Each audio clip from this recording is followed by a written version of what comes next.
Good morning dear students. आप सभी का +2 अकाउंटेंसी की क्लास में स्वागत है। हम डिस्कस कर रहे थे chapter 4 admission of A partner, साझेदार का प्रवेश। आज के इस पार्ट में हम डिस्कस करेंगे कॉन्सेप्ट ऑफ गुडविल, ख्याति की अवधारणा को। तो आइए स्टार्ट करते हैं कॉन्सेप्ट ऑफ गुडविल, ख्याति की अवधारणा को। तो गुडविल के 2 कॉन्सेप्ट है। फर्स्ट है थ्योरी कॉन्सेप्ट एंड सेकंड है प्रैक्टिकल कॉन्सेप्ट। थ्योरी कॉन्सेप्ट में हम जानेंगे कि गुडविल क्या होती है और प्रैक्टिकल कॉन्सेप्ट में हम जानेंगे कि गुडविल को कैसे कैलकुलेट किया जाता है। तो गुडविल को कैलकुलेट करने के 5 मेथड हैं। फर्स्ट है एवरेज प्रॉफिट मेथड, सेकंड है सुपर प्रॉफिट मेथड, थर्ड है कैपिटलाइजेशन मेथड, फोर्थ है purchase consideration method and fifth है एन्युटी मेथड। तो इस पार्ट में हम गुडविल का थ्योरी कॉन्सेप्ट को डिस्कस करेंगे। तो हम गुडविल के बारे में जानते हैं एक एग्जाम्पल से। तो एग्जाम्पल ऑफ गुडविल, तो जैसे ही कोई बिजनेस स्टार्ट होता है, न्यू बिजनेस, तो उसमें जो कस्टमर्स होते हैं वो कम होते हैं, लेस कस्टमर। और जब कस्टमर कम हो तो सेल भी क्या रहती है, कम, लेस सेल। और जब सेल कम हो तो प्रॉफिट भी क्या रहते हैं, कम। तो जैसा कि आपको इमेज से पता चल रहा है। इसके अलावा जो पुराना बिजनेस होता है उसमें जो कस्टमर हैं वो अधिक होते हैं, मोर कस्टमर। जब मोर कस्टमर होते हैं तो सेल भी क्या होती है, मोर, अधिक सेल होती है। और जब सेल अधिक हो तो प्रॉफिट भी क्या होते हैं, अधिक। तो पुराने व्यवसाय में नए बिजनेस की अपेक्षा ज़्यादा कस्टमर का होना और ज़्यादा कस्टमर होने के साथ ज़्यादा सेल का होना और ज़्यादा सेल के होने के साथ साथ ज़्यादा प्रॉफिट का होना, तो इसके पीछे हाथ किसका रहता है, गुडविल का। ठीक है, अब एक और एग्जाम्पल से आपको गुडविल के बारे में समझाते हैं। तो एग्जाम्पल ऑफ गुडविल, तो हमने Amul the taste of India एक ब्रांड का एग्जाम्पल लिया हुआ है। इस ब्रांड का जो नेट वैल्यू है, नेट वैल्यू ऑफ बिजनेस, वो एग्जाम्पल में ली हुई है 85 मिलियन। जबकि इस ब्रांड की जो मार्केट वैल्यू है, मार्केट वैल्यू ऑफ बिजनेस, वो कितनी है, 95 मिलियन। तो ये ब्रांड जो है 85 का है, जबकि मार्केट प्राइस कितना है, 95 मिलियन। तो एक्स्ट्रा कितना है, तो एक्स्ट्रा हम कैलकुलेट करते हैं, 95 million minus 85 million is equal to कितना आ गया, 10 मिलियन। तो ये जो 10 मिलियन एक्स्ट्रा है ये किस चीज़ का है, इसको समझते हैं हम। तो 10 million extra for what reason, तो ये है ब्रांड नेम। क्योंकि जब ये ब्रांड जो है शुरू में आया था तो इसको कोई नहीं पहचानता था, और आज की डेट में इस ब्रांड को क्या करते हैं, लगभग सभी जानते हैं। ठीक है, तो एक इसकी ब्रांड का नाम है, पहचान बनी हुई है। इसके साथ साथ सेकंड जो है कस्टमर का साइज और काफ़ी ज़्यादा उपभोक्ता का आकार, उपभोक्ता का समूह इस ब्रांड के साथ क्या हुआ है, जुड़ा हुआ है। थर्ड आ जाता है सप्लायर, तो इसके काफ़ी ज़्यादा जो है इस ब्रांड को सप्लाई करने वाले भी हैं। फोर्थ आ जाता है इट्स वर्कफोर्स, तो वर्कफोर्स भी है। और ये कुल मिलाकर के जो है क्या बना रहे हैं, गुडविल। और गुडविल ही क्या दिला रही है, मार्केट प्राइस को बढ़ाती है। तो जैसा कि इस एग्जांपल में बताया कि जो मार्केट प्राइस था वो था 95 और एक्चुअल में जो प्राइस था वो था 85। तो 10 मिलियन जो एक्स्ट्रा हुआ वो हुआ गुडविल का। तो गुडविल में ब्रांड का नाम, customer size, supplier and it's workforce. अब हम जानते हैं गुडविल का मीनिंग। तो मीनिंग ऑफ गुडविल, ख्याति का अर्थ। तो goodwill is the good name, fame and reputation of business. ख्याति व्यवसाय के अच्छे नाम, प्रसिद्धि और प्रतिष्ठा से मिलने वाला लाभ है। It is the attractive force which brings in customer. यह वह आकर्षक शक्ति है जो ग्राहक को प्रेरित करती है। It is an intangible asset. यह एक अमूर्त संपत्ति है। It helps to earn a super profit. यह अधिलाभ कमाने में भी सहायता करती है। तो ये आपको बता दिया मीनिंग ऑफ गुडविल, ख्याति का अर्थ। अब हम मीनिंग के बाद जानते हैं फीचर्स ऑफ गुडविल, ख्याति की विशेषताएं। तो फर्स्ट फीचर है it is an intangible assets. तो ख्याति व्यवसाय की अमूर्त संपत्ति है, अर्थात इसका कैश, फर्नीचर और मशीनरी की तरह एक भौतिक आकार नहीं है, इसको हम देख नहीं सकते हैं। तो कैसी एसेट्स हुई, ये हुई intangible assets. Second, it is difficult to ascertain the exact value of goodwill. ख्याति का सही मूल्य ज्ञात करना क्या होता है, कठिन। क्योंकि अब इसको समझाते हैं। जो व्यवसाय है उसमें काफ़ी ज़्यादा इंटरनल और एक्सटर्नल फैक्टर, आंतरिक और बाहरी तत्व जो है क्या डालते हैं, प्रभाव डालते हैं। उससे फिर सेल इफेक्ट होती है, सेल से प्रॉफिट इफेक्ट होते हैं और प्रॉफिट से गुडविल इफेक्ट होती है। तो इसलिए इसका सही मूल्य ज्ञात करना क्या रहता है, कठिन। एक इसकी ये फीचर हुई।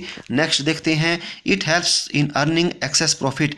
ख्याति अधिक लाभ अर्जन करने में सहायक होती है, क्योंकि जिस व्यवसाय में जितनी ज़्यादा गुडविल होती है उसमें उतने ज़्यादा प्रॉफिट होते हैं, और जिस व्यवसाय में जितनी कम गुडविल होती है उसमें उतने कम प्रॉफिट होते हैं। नेक्स्ट है, it is an attractive force that makes old customer resort to the old palace. ख्याति ग्राहकों को पुराने व्यवसाय की ओर आकर्षक करने वाली शक्ति है। तो इसका मतलब ये हुआ कि जब एक बार एक बिजनेसमैन अपनी रेपुटेशन गुडविल बना देता है तो जो कस्टमर्स हैं वो उसी की ही दुकान में सामान लेना क्या करते हैं, बार बार पसंद करते हैं। तो इससे क्या मतलब हुआ कि जो ये एक ऐसी अट्रैक्टिव फोर्स है जो पुराने कस्टमर्स को भी क्या करती है, अपनी ओर खींचती है। नेक्स्ट देखते हैं, it is valuable only when entire business is sold. तो ख्याति उसी समय मूल्यवान होती है जबकि संपूर्ण व्यवसाय का विक्रय किया जाता है। तो इसका मतलब यह हुआ कि जो ख्याति है उसको अलग से नहीं बेचा जा सकता, उसको संपूर्ण व्यवसाय के साथ ही क्या किया जाता है, बेचा जाता है। तो इसकी वैल्यू तभी बढ़ती है जब संपूर्ण बिजनेस का क्या किया जा रहा हो, क्रय या विक्रय। अब नेक्स्ट है, its value is liable to fluctuate. ख्याति के मूल्य में परिवर्तन होते रहते हैं, क्योंकि जैसे जैसे लाभ बढ़ेंगे तो इसकी जो है वैल्यू भी बढ़ेगी ख्याति की, और जब जो है लाभ में कमी आएगी, गिरावट आएगी, तो उसकी वैल्यू में भी क्या आएगी, कमी। तो इसके जो वैल्यू है उसमें क्या होते रहते हैं, परिवर्तन, फ्लक्चुएट है। ठीक है, तो हमने क्या डिस्कस कर ली, ख्याति की विशेषताएं। अब हम डिस्कस करते हैं टाइप्स ऑफ गुडविल, ख्याति के प्रकार। तो ख्याति जो है, एक है परचेज्ड गुडविल, क्रय की गई ख्याति। तो क्रय की गई ख्याति क्या होती है, जो हम व्यवसाय के साथ क्या करते हैं, क्रय करते हैं, मतलब जिसको हम खरीदने के लिए एक मूल्य को चुकाते हैं, वो है क्रय की गई ख्याति।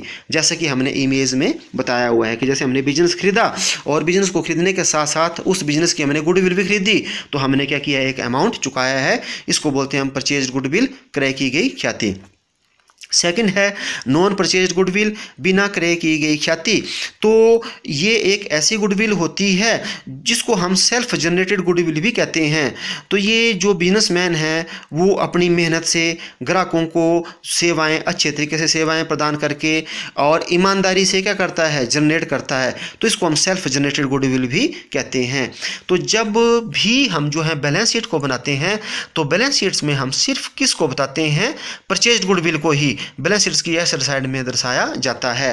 क्योंकि इसको क्यों बताया जाता है, क्योंकि हमने इसको खरीदने के क्या दिए होते हैं, जो एक राशि जो है चुकाई होती है, और नॉन परचेज्ड गुडविल को हम बैलेंस शीट्स में नहीं बताते हैं। और ये क्या है, इसको आपको मैंने बता दिया कि इसको हम सेल्फ जनरेटेड गुडविल भी कहते हैं।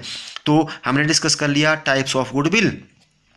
अब हम डिस्कस करते हैं factor affecting the value of goodwill, ख्याति के मूल्य को प्रभावित करने वाले तत्व। तो फर्स्ट फैक्टर है नेचर ऑफ बिजनेस, व्यवसाय की प्रकृति। तो अगर आप जो है अच्छी क्वालिटी की वस्तुएं बेच रहे हैं या आप अच्छी क्वालिटी की वस्तुओं का उत्पादन कर रहे हैं तो वहाँ पर गुडविल क्या होगी, ज़्यादा, अन्यथा गुडविल कम होगी। नेक्स्ट पॉइंट देखते हैं लोकेशन ऑफ बिजनेस, व्यवसाय का स्थान। अगर लोकेशन जो है व्यवसाय का स्थान सुविधाजनक है या मेन मार्केट में है तो वहां पर गुडविल क्या होगी, ज्यादा, अन्यथा गुडविल क्या होगी, कम। थर्ड आ जाता है मार्केट सिचुएशन, बाजार स्थिति। अगर आपका मार्केट में मोनोपोली है, एकाधिकार है, तो वहां पर गुडविल क्या होगी, ज्यादा। अगर आपकी मार्केट में मोनोपोली नहीं है तो गुडविल क्या होगी, कम। नेक्स्ट पॉइंट देखते हैं, नेक्स्ट है मैनेजमेंट ऑफ बिजनेस, व्यवसाय का प्रबंध। तो यदि जो बिजनेस का मैनेजमेंट जो है वो योग्य व्यक्ति के द्वारा या अनुभवियों के द्वारा या दूरदर्शी व्यक्तियों के हाथ में है तो वहाँ पर गुडविल क्या होगी, ज़्यादा, अन्यथा गुडविल क्या होगी, कम। अब नेक्स्ट पॉइंट है ट्रेंड ऑफ प्रॉफिट्स, लाभों की प्रवृत्ति। अगर जो लाभ है वो आपके पिछले वर्षों में लगातार बढ़ रहे हैं, इंक्रीज हो रहे हैं, तो वहाँ पर गुडविल क्या होगी, ज़्यादा, अन्यथा गुडविल क्या होगी, कम। इसके बाद नेक्स्ट पॉइंट है रिस्क इन्वॉल्व्ड, जोखिम की तुलना। अगर रिस्क ज़्यादा होता है तो गुडविल क्या रहती है, कम, और जिस व्यवसाय में रिस्क जो है कम हो तो वहाँ पर गुडविल क्या रहती है, ज़्यादा। तो इसको भी हमने डिस्कस कर लिया। अब नेक्स्ट पॉइंट है ओल्डनेस ऑफ द बिजनेस, व्यवसाय की प्राचीनता। तो जितना ज़्यादा पुराना बिजनेस जो है होता जाता है उतनी ज़्यादा उसकी जो है रेपुटेशन बढ़ती जाती है, जबकि नए बिजनेस में जो है गुडविल क्या रहती है, कम। तो जैसे जैसा बिजनेस पुराना होता जाता है उसकी गुडविल जो है बढ़ती रहती है। नेक्स्ट पॉइंट है कंपटीशन, प्रतिस्पर्धा। अगर भविष्य में जो है काफ़ी ज़्यादा प्रतियोगी फर्म जो है मार्केट में अगर आने की संभावना है, ठीक है, तो उस दशा में क्या हो सकता है, गुडविल की वैल्यू क्या हो सकती है, कम। और अगर भविष्य में जो है कंपटीशन जो प्रतिस्पर्धा है वो अगर कम रह जाती है तो उस दशा में क्या हो जाती है, गुडविल बढ़ जाती है। तो हमने डिस्कस कर लिया factor affecting the value of goodwill, ख्याति के मूल्य को प्रभावित करने वाला तत्व।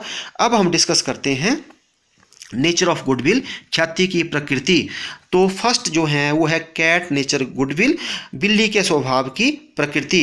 तो जो कैट है उसको सबसे ज़्यादा जो है प्रेम अपने स्थान से होता है, उसको मालिक से कोई लगाव नहीं होता। वो अपने मालिक को छोड़ सकती है लेकिन स्थान को नहीं छोड़ती। तो जब भी इस टाइप के जो है बिजनेस जब बेचा जाता है तो इस टाइप के बिजनेस में जो है सबसे ज़्यादा क्या होती है, गुडविल होती है। क्योंकि जो भी व्यवसायी जो है इस बिजनेस को खरीदता है तो उसको जो है कस्टमर्स जो है वो सारे के सारे बने बनाए मिल जाते हैं। तो जब भी इस टाइप के बिजनेस को बेचा जाता है तो सबसे ज़्यादा जो है अमाउंट लिया जाता है गुडविल का। तो कैट नेचर गुडविल को हमने डिस्कस कर लिया। अब नेक्स्ट है डॉग नेचर गुडविल, कुत्ते के स्वभाव की ख्याति। तो कुत्ता जो है वो स्वामी भक्त होता है, उसको अपने जो है स्थान से कोई लेना देना नहीं होता है, वो उसको किससे लेना देना होता है, मालिक से। वो किससे प्रेम करता है, मालिक से। तो अगर मालिक ही स्थान छोड़ देता है तो जो कुत्ता है, डॉग है, वो भी क्या कर देता है, स्थान छोड़ देता है और मालिक के साथ साथ चल पड़ता है। तो जब इस टाइप के बिजनेस को बेचा जाता है तो यहाँ पर गुडविल क्या रहती है, कम। क्योंकि जो भी व्यवसायी इस टाइप के बिजनेस को खरीदता है तो उसको बड़ी कम मात्रा में ग्राहकों की संख्या प्राप्त होती है। क्योंकि जो ग्राहक हैं वो किसके साथ चले जाते हैं, जिस भी व्यवसायी ने अपना सामान दुकान जो है बेची हुई है उसके साथ साथ वो चले जाते हैं। तो इसमें किसकी गुडविल ज़्यादा हुई, इसमें गुडविल उसकी ज़्यादा हुई जो व्यवसाय को क्या कर रहा है, बेच रहा है। जैसे लॉयर है, डॉक्टर है, चार्टर्ड अकाउंटेंट है, ठीक है। तो अगर वो अपने बिजनेस को बेचते हैं, ठीक है, अगर किसी दूसरी जगह चले जाते हैं तो उनकी गुडविल तो ज़्यादा होती है। लेकिन हम यहाँ पर बात करेंगे बिजनेस की, तो बिजनेस की बात करेंगे तो बिजनेस में गुडविल क्या रहेगी, कम, ठीक है। क्योंकि जो कस्टमर्स हैं वो किसके साथ चले जाएंगे, अपने मालिक के साथ। अब जो थर्ड पॉइंट है, थर्ड पॉइंट आ जाता है रैट नेचर गुडविल, चूहे के स्वभाव की ख्याति।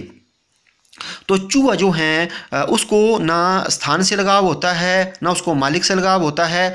वो वहाँ पर रहना पसंद करता है जहाँ पर उसको खाने के लिए क्या है, मिलता रहे। और जब उसको खाने के लिए वहाँ ना मिले तो वो क्या कर देता है, स्थान छोड़ देता है और किसी दूसरी जगह चला जाता है। तो इस प्रकार के बिजनेस में जो गुडविल है उसको कैलकुलेट करना क्या हो जाता है, मुश्किल हो जाता है। तो कई बार ऐसे ऐसे बिजनेस में गुडविल जो है बढ़ भी जाती है और कई बार जो है गुडविल की वैल्यू में कमी भी आ जाती है। तो हमने डिस्कस कर लिया नेचर ऑफ गुडविल। अब हम डिस्कस करते हैं need of valuation of goodwill, ख्याति का मूल्यांकन करने की आवश्यकता। तो कब कब हमारे को जो है गुडविल का मूल्यांकन करने की जो है ज़रूरत पड़ती है। तो फर्स्ट है when partners agree to change their profit sharing ratio, जब साझेदार अपने लाभ विभाजन अनुपात में परिवर्तन करने का क्या करते हैं, निर्णय लेते हैं, तब इसको वैल्यूएट किया जाता है। Second, eight the time of admission of A partner, नए साझेदार के प्रवेश पर जब कोई नया एंटर करता है।